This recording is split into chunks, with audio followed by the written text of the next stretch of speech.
Good morning on this beautiful 29th of June 2024. Beautiful, because although I am a very big fan of sunlight, then I am also very big fan of not so hot temperatures, and we have overcast today, so it's a good weather. Today's video is about mutations. And it's a topic that I have to bring up because I've been quite certain in my own as it seems and might be assumptions. What I mean about that is the reason why I do not do ADT, or at least the reason that I do not jump straight to ADT. One of the single biggest reasons is that, as far as I understood on all the research, is that if you start the ADT, you start the clock to the point where the cancer starts becoming castrate resistant. Now, I spoke in a support group, a Danish support group, about it, and somebody mentioned that that is actually the other way around.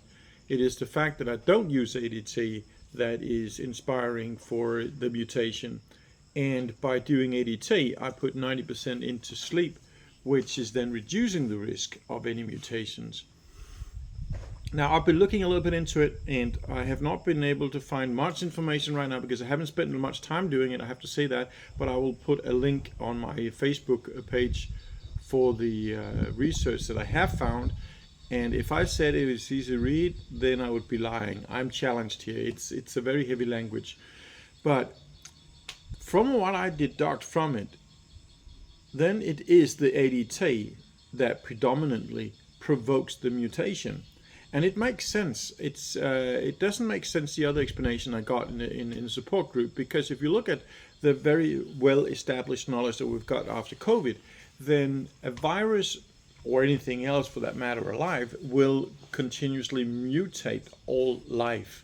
And we have cells doing that in our bodies all the time, and our body knows how to fight it all the time, but sometimes it just goes rampant. But as we have established in the COVID times, then the explosion of mutation happens when you are putting the organism under pressure. As it stands right now, I hope I really am putting my cancer under pressure with whatever protocols I'm doing, but none of the pressure is related to cutting testosterone, which is actually very much proven by my latest test, that if anything, then it is actually increasing my testosterone levels, because from my last measurement in January, it has increased 55%. And so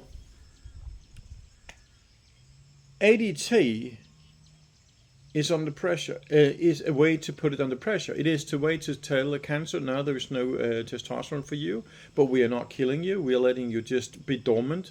And in that state, it is now fighting for survival.